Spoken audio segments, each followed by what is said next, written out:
Hello my dear students, welcome back to my YouTube channel Tech English. Today in this lecture I will discuss about the poetic devices in the poem Wind.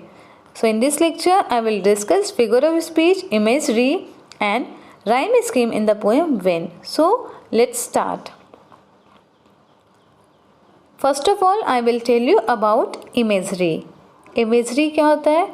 Imagery वो language होती है जो किसी भी objects को, action को और ideas को इस तरह रिप्रेजेंट करती है कि वो हमारी सेंसेस को अफेक्ट करती है, सेंसेस को अपील करती है. Means it is such a figurative language to represent objects, action and ideas in such a way that it appeals to our senses. So while reading this poem, the image of destruction caused by wind comes in our mind through our visual imagery.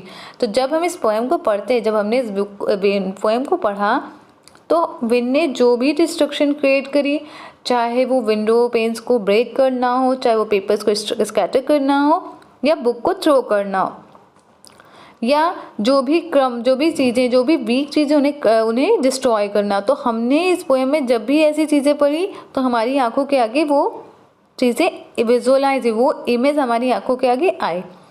तो जब भी हम कोई ऐसी line पढ़ते हैं कि हमारी आंखों के आगे वो चीज़ें विजुअलाइज होती हैं, हम उसे इमेजिन कर सकते हैं, तो वहाँ पे विजुअल इमेजरी का यूज़ होता है. जैसे कि last poem the road not taken में भी विजुअल इमेजरी का यूज़ हुआ था. So I hope that this point is clear to you. Next point is metaphor. Metaphor एक figure of speech है and it compares two dissimilar things without using the word as, so, like.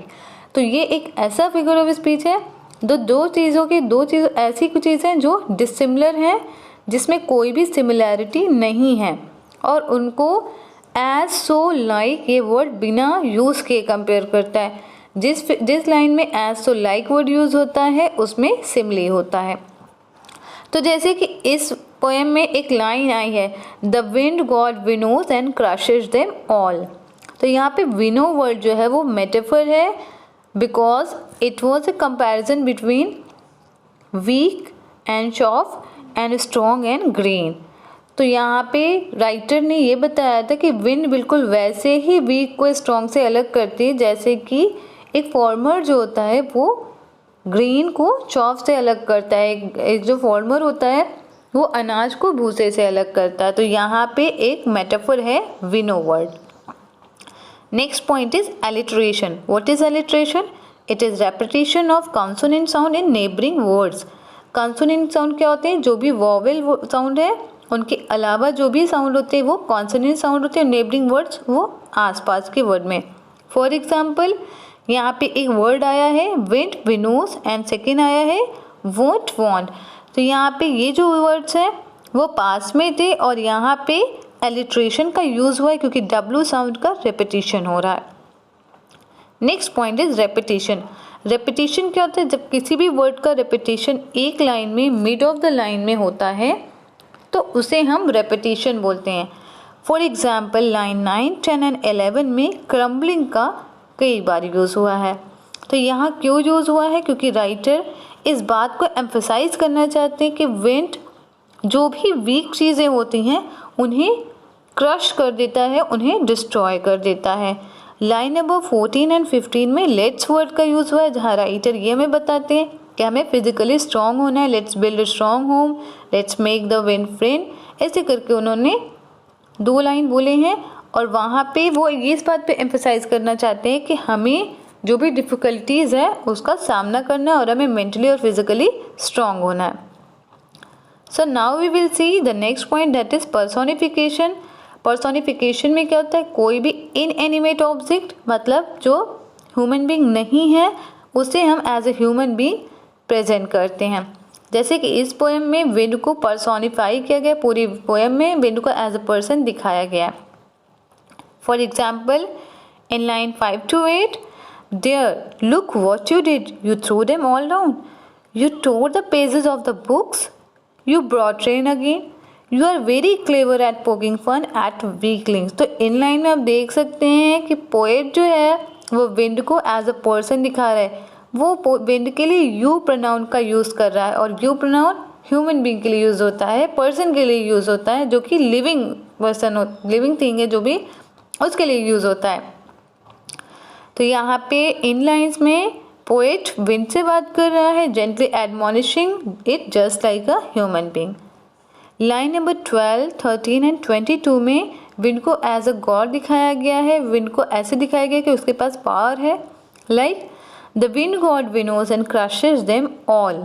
तो ये line मैंने आपको पहले भी समझाया। He won't do what you tell him, we praise him every day. तो यहाँ पे भी ही वर्ड यूज हुआ है, वी प्रेज हिम यहाँ पे भी हिम यूज हुआ है।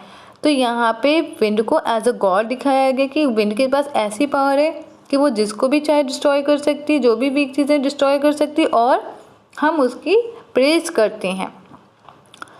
Line number 18 and 21, do this and wind will be friends with us, his friendship it's good. तो यहाँ पे दो लाइन है जहाँ पे विंड को एज ए फ्रेंड पर्सोनिफाई किया गया है। Line number 21, he makes strong fire roar and flourish. तो यहाँ पे विंड को एज ए ह्यूमन बीइंग बताया गया कि जो विंड है वो स्ट्रॉन्ग फायर को और ज़्यादा फ्लरिश कर देती है, और क्या था कि जो वीक फायर होती है उसे एक्सटिंग्विश कर देती है, उसे बुझा देती है। So next point is anaphora. I hope आपको प्रीवियस जो भी पॉइंट है वो क्लियर हुए होंगे। Next point is anaphora. Anaphora क्या होता है? It is also a kind of repetition, but this repetition is done in the beginning of the sentences. ये जो repetition होता है वो कहाँ होता है? beginning of the sentences, clauses and phrases. जबकि repetition में जो भी word repeat हो रहे हैं वो in the mid of the sentences में repeat हो रहे हैं। For example, lines 2, 3 and 4 में writer बोलता है don't break the shutters of the window, don't scatter the paper, don't throw down the book on the shelf. तो यहाँ पे राइटर डोंट वर्ड का बार बार यूज़ कर रहा है। तो यहाँ पे क्या हुआ? एनाफोरा, क्योंकि डोंट वर्ड का स्टार्टिंग में ही बिगनिंग ऑफ द सेंटेंसेस में ही यूज़ हो रहा है। लाइन 6, 7 एंड 8 में राइटर यू वर्ड का बार बार यूज़ कर रहा है। वो क्या बोलता है? You tore the pages of the books, you brought train again, through them all down. तो यहाँ पे एनाफोरा का यूज़ हो रहा है। Next point is symbolism. Symbolism क्या होता है? जब हम किसी चीज़ को दिखाते हैं, कोई भी थिंग है, उसके थ्रू हम कोई किसी और को रिप्रेजेंट करते हैं। जैसे कि इस पोएम में विंड को चैलेंज से रिप्रेजेंट किया गया है, मतलब विंड के थ्रू चैलेंजेस को दिखाया गया है, डिफ़िकल्टीज़ को, ट्रायल्स एंड ट्रिबुलेशन को रिप्रेजेंट किया गया, सिम्बलाइज किया गया है। तो यहाँ पे विंड एक सिंबल है किस चीज़ का? जो भी हमारी लाइफ में एडवर्सिटीज़ आती हैं, चैलेंजेस आते हैं, उसका। Next point is rhyme scheme. So हमने देखा इस पोएम में कोई भी राइम स्कीम नहीं थी, कोई भी राइम पैटर्न फॉलो नहीं कर रहा था, सब इरेगुलर था। तो यहाँ पे पोएम जो है वो फ्री वर्ड्स में लिखी गई है। फ्री वर्ड्स क्या होता है? मतलब इसमें कोई राइम स्कीम फॉलो नहीं की गई है। So with this point this lecture is ended. I hope आपको ये लेक्चर अच्छा लगा होगा और समझ में भी आया होगा। अगर कहीं भी कोई डाउट है तो प्लीज़ कमेंट करिएगा और बताइएगा, so that I can clear your doubt. So video को प्लीज़ लाइक करिएगा, शेयर करिएगा, और जो भी नए व्यूवर हैं इस चैनल को सब्सक्राइब करिएगा। Thank you all.